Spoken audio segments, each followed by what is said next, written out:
At mahigit kalahati ng ating mga kababayan ngayon ay nagsasabi na ang tingin nila sa kanilang mga sarili ay gutom. No?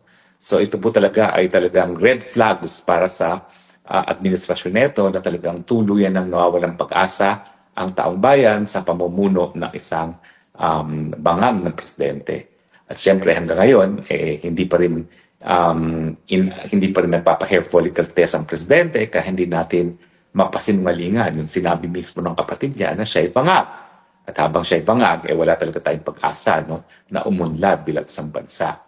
At nakikita natin yan sa paghina ng piso at syempre doon sa anunsyo na naman, hindi natin makakamit yung target growth natin. At may lumabas nga po pag-aaral na matapos ang 16 years, siguro inaalis natin yung panahon na merong COVID, ngayon lang po ang pinakamahina ang paglago ng ekonomiya ng Pilipinas. Siyempre, hindi na kasama yung panahon ng COVID dahil ang buong mundo naman ay sumemplang ng COVID kasi wala ang economic activity ng panahon ng COVID. No?